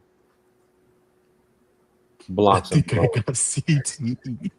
Yeah. That's not Chargers and Patriots. I think that was the Sunday night game. Yeah. Eric, you got something to say? I see you cheesing ear to ear. Before I start off, can you when you clip some, are you able to show a flashback? Yeah, I can. Say less. I've been telling y'all for how many years now that Justin Herbert, he's trash. Bro, just call him, he's a loser. He's a loser. Definition of a loser. You put up 0 touchdowns, and this is y'all golden child. This is top 10 quarterback right here. This is y'all top 10 quarterback. So Whatever y'all say about Michael Parsons performing in the playoffs, Justin Herbert is 10 times worse. He's good during the regular season, and when it comes to playoff, he's the epitome of shit. I wouldn't want him on my team. I can't build with him. Like I said, he's from the state of Oregon. He could even win Gatorade Player of the Year in Oregon. I don't think it's that hard. Not in football. It can't be that hard. You didn't win nothing when you're at the University of Oregon. It can't be that hard. And then you get to the NFL, you have every opportunity. Your team put up 3 points against a team we've been talking trash about all year. They haven't played nobody. And you go out there and put up 3 points. You need to look inside yourself and just know who you are. You went to an excellent team. You're Phillip Rivers. But Phillip Rivers is even better than that. now, And I see your face. Ain't no more excuses for him, bro. No. Joe Burrow, if y'all say anything about the O-line, they said Joe Burrow had one of the shittiest O-lines ever, went to the Super Bowl. There's no excuses for you no more, Justin Herbert. This is year, 7? There's no more excuses for you, bro. There's 0. No offense, no defense. Is you. You put up 0 points. You are trash. bro, he looked like he was on a tumbler cycle out there, bro. Don't just care. getting knocked. Don't care. Read faster. He's that off. I mean, you look at Jim Harbaugh, the pro style offense, fullback friendly kind of guy. You kind of need your O-line there. And I noticed a severe decline post Joe Alt. I'm not saying that they were going to win a playoff game. You know, I'm not saying that you don't have any truth to your sentiments. I'm not saying I completely disagree. I just don't think it was a perfect opportunity for the Chiefs. In similar situation, if the 49ers would have lost yesterday, I don't think anybody would have missed, or not yesterday. If the 49ers would have lost Sunday, nobody would have been surprised because they were banged up. They had injuries. It just is what it is. They did the best that they could. The Chargers are banged up in areas that they can't afford. They're not as star-studded, and they're not as battle-tested. And I do agree that Justin Herbert still hasn't won a playoff game. So I'm not saying like those aren't total sentiments, but that game was not 100% on Justin Herbert. Listen, I'm gonna be honest, bro. The same people who say that, and the same people online who was saying, "Well, his O-line wasn't performing. He had to do this. He had to do that," are the same people that try to talk shit about Cam Newton for fumbling the ball, where he didn't even have enough time to get to a back step. That's how bad the O-line was. They want to pick and choose on what players they use where that's okay to use that as an excuse. No, not no more, bro. Not no more, bro. Justin Herbert, you have plenty of opportunity. You are what you are, bro. You should have made something do. If they rushing, get out of it. Bryce Young does it. Yeah. And you're top 10. No more excuse for you. You're trash. Definitely when it's the playoff. Regular season, you're okay. You're top 10 regular season. When it comes to the playoffs, I'll put you below anybody. Brock Purdy.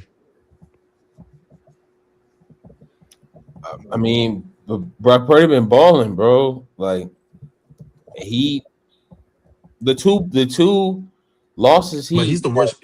But we can admit Brock Purdy, out of all the other quarterbacks, he's the worst one left. Is what I'm saying. Not according to win-loss. The only two games that Brock Purdy has lost in the playoffs is the one that he got injured in and the Super Bowl. I would definitely take my bad. I will definitely take Brock Purdy over Bo Nix. Forgot about Bo Nix. Let me say Bo Nix. I mean, I definitely think the Chargers have got to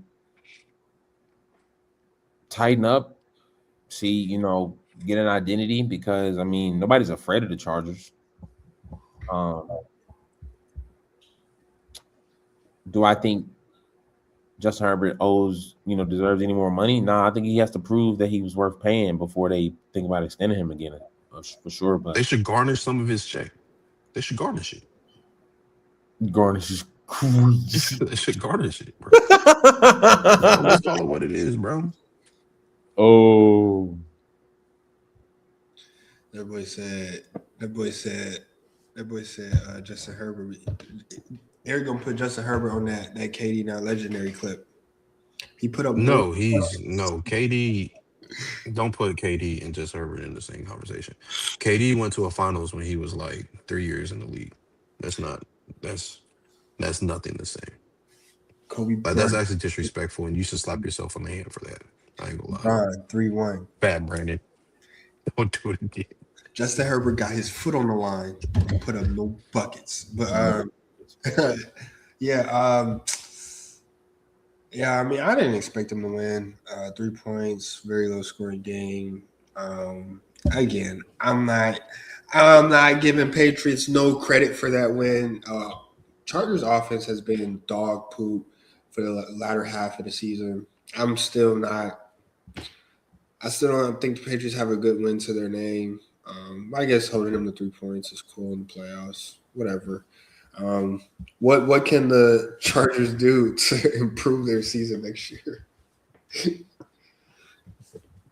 I think it starts with getting healthy. Amari Hampton, he couldn't even play.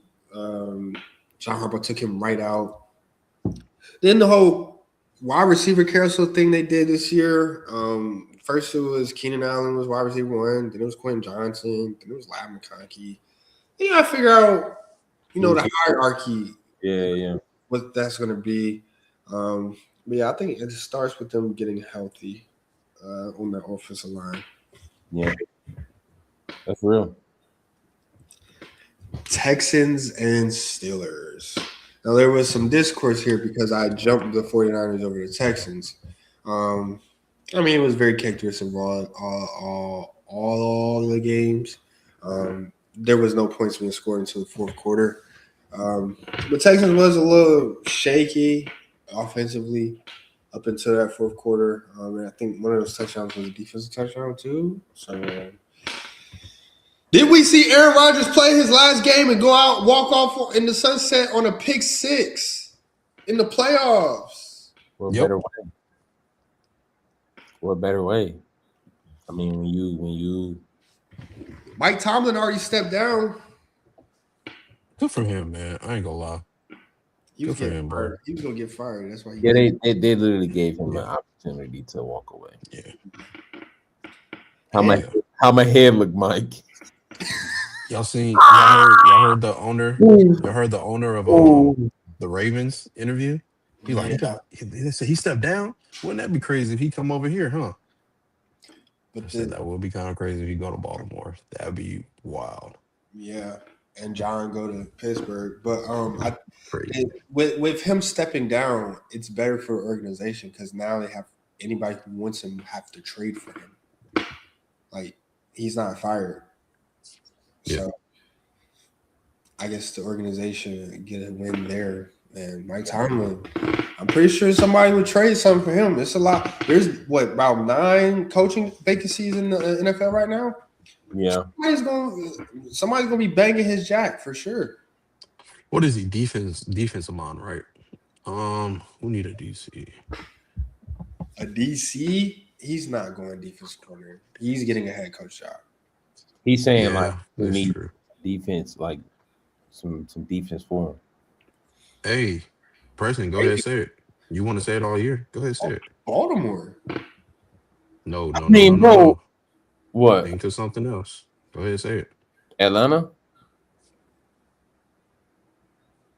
I mean, Raheem Morris, they got him up out of there. They definitely got a vacancy. But I think Tomlin needs some needs to win now players, man. I think Atlanta's too incompetent for Mike Tomlin. Not saying Mike Tomlin's much, but I just think he needs some guys that they almost over the hump. Bro, if he could go coach Lamar Jackson, bro, and get Lamar Jackson over that hump, that would be like it will finally put Lamar. MLK might come back and give a speech. I ain't gonna lie. The only reason I don't see that happening is because what he said in the middle of the season about Joe Flacco going to the Bengals. Funny enough, it did happen to where 3 coaching vacancies popped up in the AFC North. Funny enough, Zach Taylor's the only one who still has a job in the AFC North. Nonetheless, Kevin Stefanski interview with the Ravens. Yeah. Oh, I know I'm sorry. Kevin Stefanski has high regard, bro. He's definitely highly regarded around the league, man. He's considered an offensive kind of guy. I think he just need to go to the Giants, bro. Get your white quarterback respectfully and go off into the sunset. No joke, bro. I mean, it's clear. It's so clear. I would love to. I would just love to see Mike Tomlin in a good spot. I think he's a great coach, and I think it's a hand-in-hand situation where Mike Tomlin might not have been hitting on all P's and Q's every season, but the Steelers also gave him little to nothing to work with in most of those years at quarterback.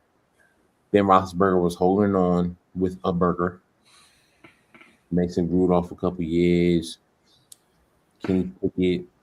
These last 2 years when Aaron Rodgers, like, if we expected Aaron Rodgers to do anything after he went up to that temple, you just don't read your Bible. But, you know, he was easily deceived. And going off on a pick six makes sense. Like, I mean, it was probably part of the deal. What are you doing? Like, are you insane?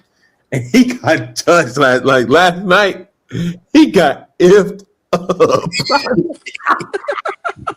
Bro, I ain't gonna lie. I'm surprised he got up a couple of them. Bro, he was getting hit, bro. Like, oh man, like that's just it definitely wasn't like he's had a Hall of Fame career. That's not a Hall of Fame exit, bro. Like he dang near got like initiated into retirement. Like, nah, fight back. Bro, I know when he seen that Texas matchup, he was like, fuck. He was hot, bro. You already knew, bro. They messed him up bad, bro. Texas did what they need to do. You know, Aaron Rodgers, same way he did with the Browns, he was going to try and play the quick game. Texans took that away from them, and they got to him with rushing the four that they do, which is crazy, you know. But shout out to the Texans, man. Definitely expected them to win. Now they get a real matchup with the Patriots. Mm-hmm. And the Broncos will be seeing the Bills. Where do the Steelers go from here, though? What can they do to improve next season? They go into rebuild mode. They got to start with a coach and probably a quarterback. Aaron Rodgers went to play for Mike Thomas, so actually Aaron Rodgers done. So I'll be honest, bro. You start getting younger, bro. They kind of old. You got a wide receiver who can run 2 routes as your number one. You got an injury-prone DN who you should just trade to the Panthers for like a 3rd and 2nd round pick. would the Panthers accept him after what he did to that organization? I mean, yeah. Just ask me. I'll do it for us. TJ Watt ruined the Panthers organization. Yeah, but we're back now. All right. Nah, he didn't ruin the neglector. Nah, watch out, yo. He's a sick man. We are not quoting him on this pod, bro. That is a sick man. Bring over TJ Watt. You know, I mean, we will give you a 2nd or 3rd for him. Jalen Ramsey will ask you wherever you want to finish your career at. You go there. Hey, go to Green Bay. They need a safety. Bro, I was just about to say Green that. Bay need a safety. Take the Chargers. Who else? Who else can we get rid on that defense? Dante Jackson. You want to play slot? Come back home. Is there anybody else worth saving on that team? Joey Porter Jr. is pretty good. Minka is not on that team. Oh, he in Miami? Yeah, he turned out. And you said who else? Joey Porter Jr. Oh, yeah, they traded. Joey Porter Jr. He's young. You keep him. We getting rid of these vets, unfortunately. Cam Hayward got retired. I could see Cam Hayward. You're just snugging people of all pro votes. That's all you're doing because you did outperform. I could see like Brian Dable going there. I think the Pittsburgh Steelers should also. I think they should go get Malik Willis. I think they should go get Malik Willis. I don't know. I see him in a Pittsburgh jersey. So I think that would be a good start for the Pittsburgh Steelers. I said go get Brian Dable and go get Malik Willis. I like that. Now we got the divisional round coming up. What y'all got for the divisional round? How y'all think things gonna fare out? I think the Patriots, while we in the AFC, Patriots, man, they're going to. This is gonna be their judgment day. This is gonna be their judgment. They're gonna see a real football team. Yeah. In the Houston Texans, a real defense. Now that offense is whatever, but they're gonna see a real defense, and this is gonna be the Patriots' judgment day. And it's going to be a real wake-up call. Now, regardless, Patriots have had a successful season. It's going to be a wake-up call for that fan base. Yeah. Is Nico Collins playing this game? I know he got hurt. I don't know if he stayed out or not. I can't remember. Not sure. I think the Texans would be fine. CJ Stroud had a horrible game. So unless he just doesn't like the cold, I got the Texans winning. He is a California boy, but he played at Ohio State. And Yo. late in the season, I mean, they lost to Michigan. So Yo. Yeah. And then after that, he started playing in domes.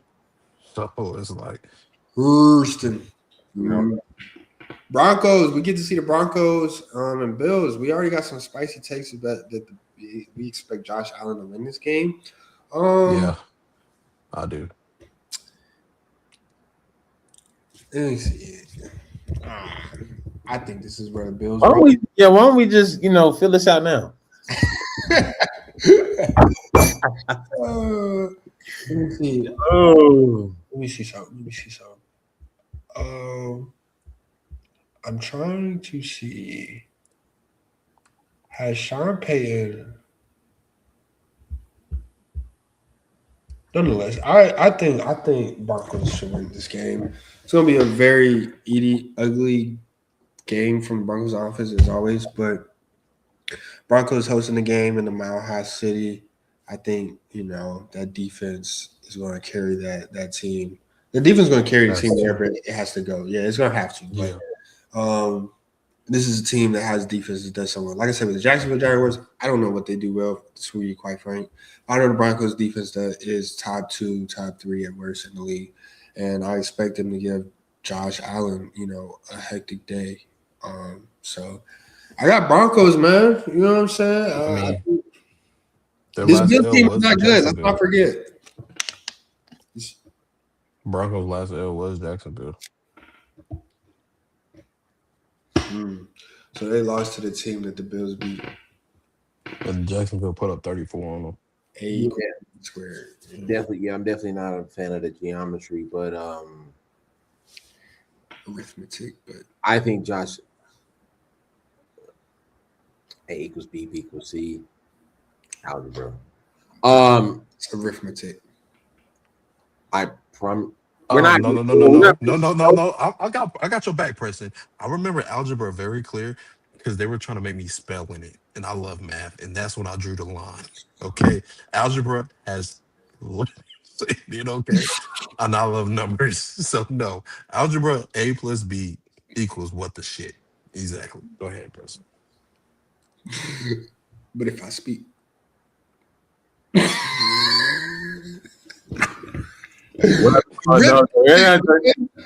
Go ahead, though. I do believe that Josh Allen is going to perform. It's his to lose, and I also think Bo Nix off of a bye week might not look as pleasant. Sean Payton also has been off the hook because of the defense, but Sean Payton hasn't looked like New Orleans Saints Sean Payton at all. So I got Bills in this one. Sean Payton after a bye week, according to AI, is 12-3, and 2-1 in the playoffs. So what about Bo Nix? Yeah, I know Bo Nix ain't Drew Brees, but hey, man, I ain't never. Damn, sure not. You know what I'm saying? I'd be dang if I'd be dang if I don't gotta wipe my glasses sometimes though. But Seahawks and 49ers. How y'all feeling about this one? Seahawks, bro. This might be the most clear game of the week for me. I disagree. Because if I was to, because that Seattle defense, bro. That Seattle defense, bro. Like I said, they could go play man all game. Tell me another defense that could do that.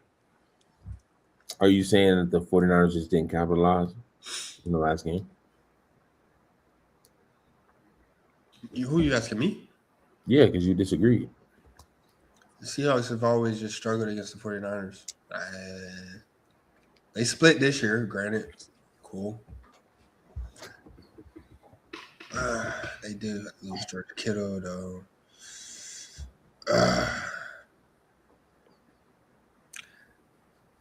I just see the Seahawks. Yes, Sam Darnold, bro.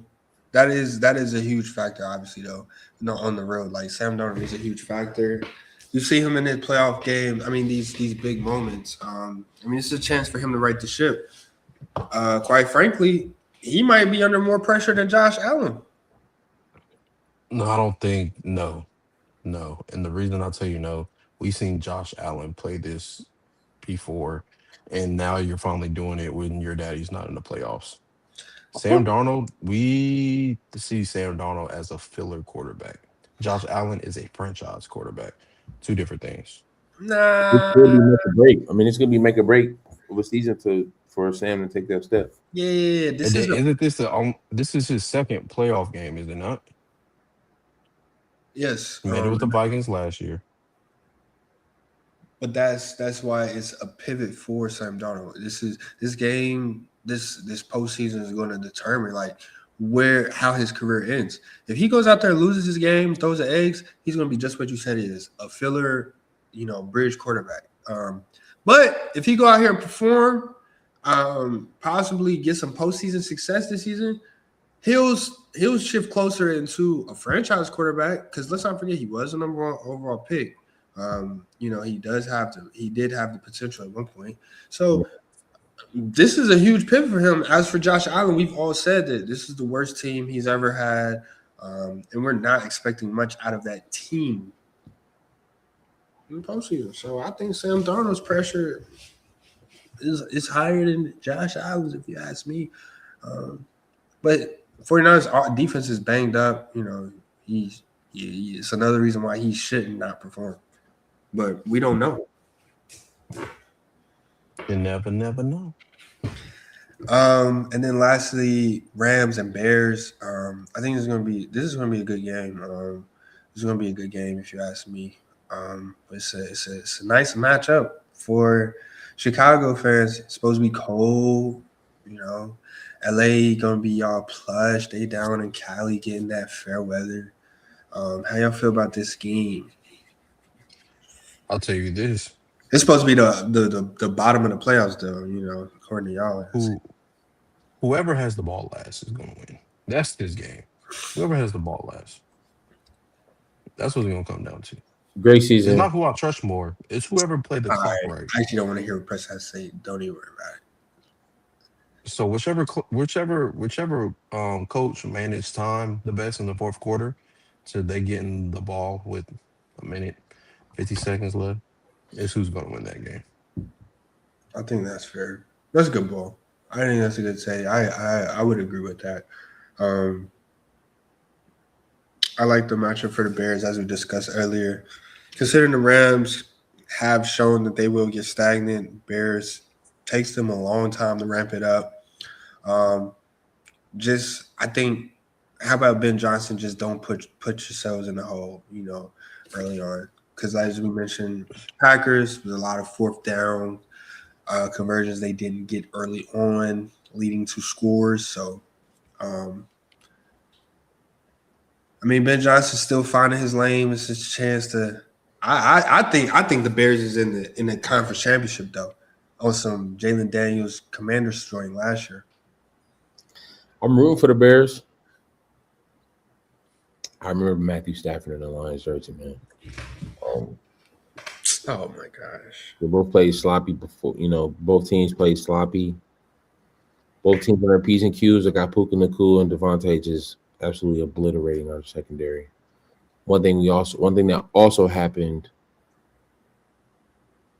against Sunday was that Bears created no pressure. So if we don't create any pressure against Matthew Stafford and getting any sacks, we're chopped chicken. So there was a couple intentional groundings, but no sacks. That's pressure. I see Montez Sweat got back there a couple times when it mattered. Yeah, I saw he got a sack, didn't he? When it mattered. That's not the pressure that is needed against Matthew Stafford. Okay, Jordan Love is no Matthew Stafford. No, he didn't. Hey, the way I see it, I see 49ers beating the Seahawks. I see Bears beating the Rams. That means the Bears host the NFC Championship. Last time we did that, Aaron Rodgers won the Super Bowl. Well, Aaron Rodgers ain't in the playoffs no more. Bucko. Yeah. And then you got, on the other end, I see Broncos hosting the conference championship against the Houston Texans. Oh, Piedmont? When green and yellow came out? Yeah. So yeah, time to retire, brother.